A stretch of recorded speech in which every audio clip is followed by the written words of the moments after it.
You're listening to the Cyberwire Network, powered by N2K.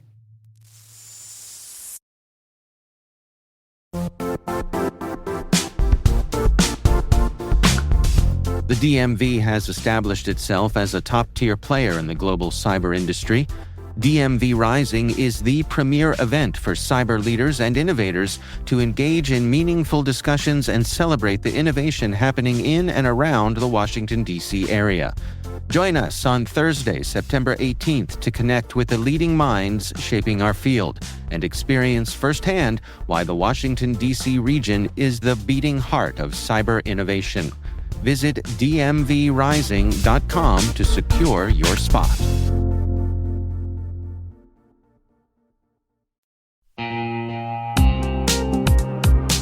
Risk and compliance shouldn't slow your business down. Hyperproof helps you automate controls, integrate real-time risk workflows, and build a centralized system of trust so your teams can focus on growth, not spreadsheets. From faster audits to stronger stakeholder confidence, Hyperproof gives you the business advantage of smarter compliance. Visit www.hyperproof.io to see how leading teams are transforming their GRC programs.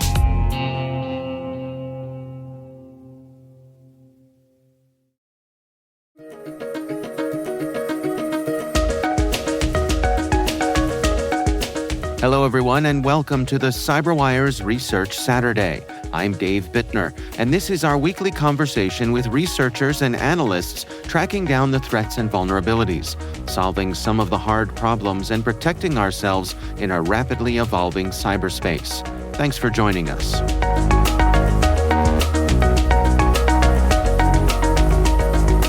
So we started to notice that there was an uptick in incidents that involved SonicWall devices.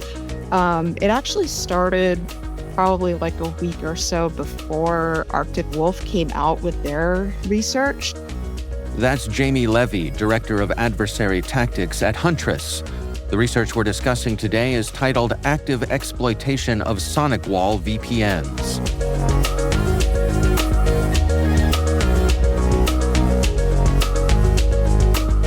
So as we started to notice that we had more and more incidents, we started to dig into it, and then we saw their research come out, and then we realized that, yes, it was probably a part of what was going on there. Yeah, it's funny how that can happen sometimes, right? Somebody is independently on the same path, and you might not know it at the time. Correct. Yeah. So what tipped you off that this was not a routine vulnerability report, but there was something more active and urgent? Well, we started to notice that there were a lot of incidents involving SonicWall devices. And so it looked as if maybe there was some kind of vulnerability involved just because we started to get so many more of these incidents involving that. And then other people were saying that they had it. And, we were talking to other researchers and other companies, and they were talking about how they had a lot of incidents involving this. And so we knew something was up with that. And it was also, we figured out that it was pretty much the same group. A lot of times these were ending up with Akira ransomware. And so since it was the same types of exploitation, we figured out that this group knew about this exploit and was leveraging it pretty heavily. I see. Well, for our listeners who may not be deeply technical, can you explain to us what exactly this SonicWall VPN vulnerability is all about? Yeah, so this particular vulnerability, um, the thing that was actually the biggest problem with it was that people had upgraded from a Generation 6 SonicWall device to a Generation 7, and they kept the same configs. And unfortunately, when they did this, it left their credentials still exposed. And so the attackers realized that they could leverage this and gain access, even though they thought that they were fully patched. Oh, that's interesting. So, well, once the attackers had access, what were they able to do inside the compromised network?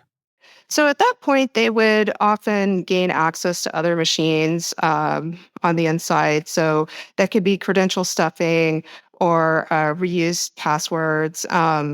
Basically, they would gain access to various machines and then steal credentials on that side, do lateral movement, do exfiltration of data, and then ultimately they would deploy ransomware at the end. But yeah, pretty much they just came in, grabbed everything as quickly as they could, and then deployed ransomware as quickly as they could after that. In terms of their targeting, does it strike you that it's opportunistic, or were they really focusing on certain industries or organizations? It seemed to be all over the place. I mean, we saw all different industries being hit. So I think it was opportunistic, but I feel like it really ramped up even more after people were aware that this was happening. I mean, we saw flips of it. Like once we knew what was going on, we went back and looked at previous incidents, and we could see that there were incidents even as far back as May that seemed to fit the same pattern. Um, but it wasn't nearly as often. But as soon as Arctic Wolf's research went out, all of a sudden it was just like everything was on fire. Hmm. Everybody was getting hit by this. And I don't know if it's just probably the attackers realized like there's maybe a moment, where they're going to lose this type of access. And so they just Right. really started to ramp up. Right. The clock is ticking, so Hmm. let's get while the getting's good. Interesting.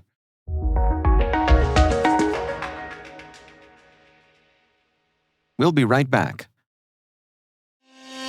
At Talus, we know cybersecurity can be tough and you can't protect everything, but with Talus, you can secure what matters most. With Talus industry-leading platforms, you can protect critical applications, data, and identities, anywhere and at scale with the highest ROI. That's why the most trusted brands and largest banks, retailers, and healthcare companies in the world rely on Talus to protect what matters most: applications, data, and identities. That's Talus, T-H-A-L-E-S. Learn more at talusgroup.com/cyber.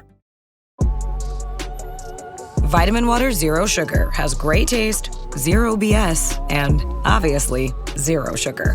For those with zero room in their calendar, zero patience for slow walkers, those who get 0 hours of sleep on a Saturday night, have zero filter, zero given, and zero interest in grabbing a plain, boring water. Grab a delicious Vitamin Water Zero Sugar today.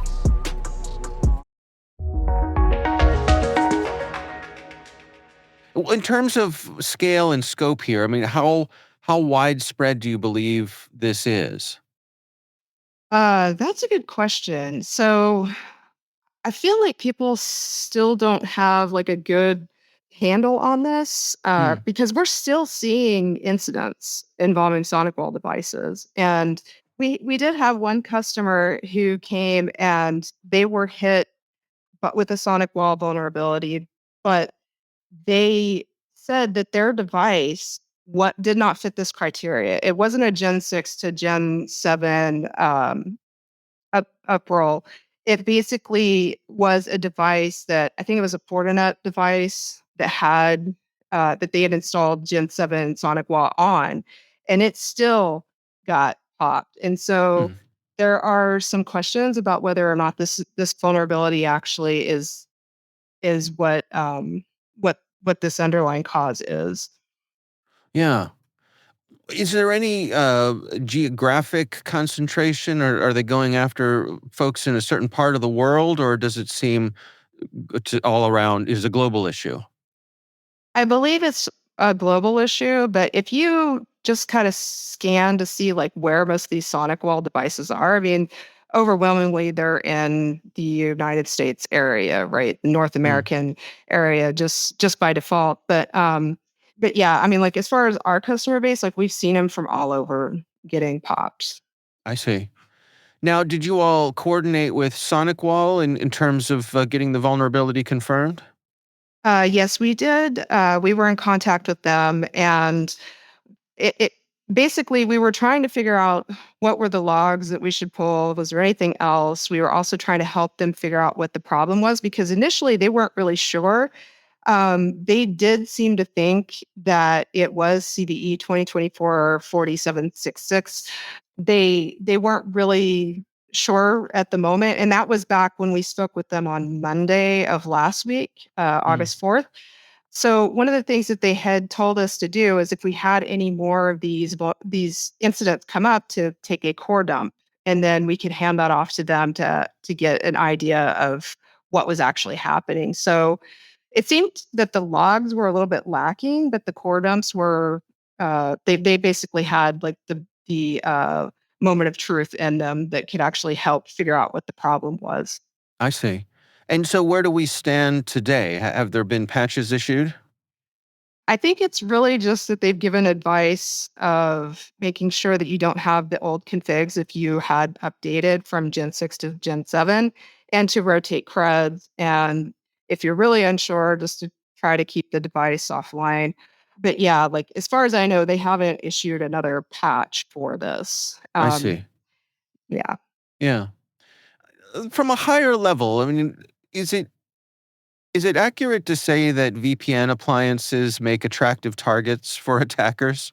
Oh yeah, I mean it seems very much so. I mean, SonicWall devices are not the only ones that we see getting hit by attackers. So just about every VPN device is basically ripe for the picking. Makes sense because once they gain access there, then they can gain access to things that are internal much easier. Yeah. What are your recommendations then for organizations to better protect themselves against this sort of thing? I mean, attack surface reduction as much as you can, making sure that you're up to date, using MFA, turning off or turning on like the brute force protection, all of that as much as you can, just to try to reduce that attack surface. And I suppose it's fair to say that we can expect VPNs to still have a target on their backs in the near future. Yeah, definitely.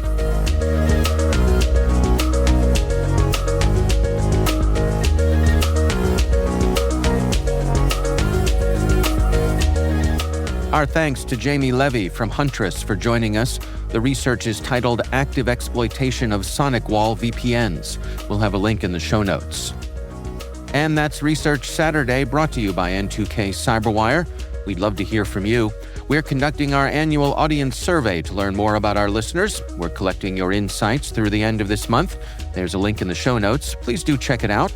This episode was produced by Liz Stokes. We're mixed by Elliot Peltzman and Trey Hester. Our executive producer is Jennifer Iben. Peter Kilpie is our publisher, and I'm Dave Bittner. Thanks for listening. We'll see you back here next time.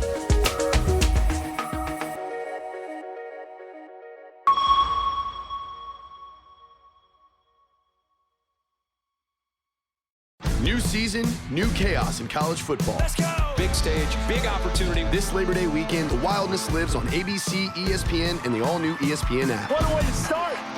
Featuring top 10 teams like Clemson, Notre Dame, Alabama, and LSU, and Bill Belichick's debut at North Carolina. It's so special when these teams collide. Don't miss a lineup filled with electric matchups. Welcome back to college football. Kickoff week presented by Modelo. Labor Day weekend on ESPN and ABC. Also available to stream on the all-new ESPN app.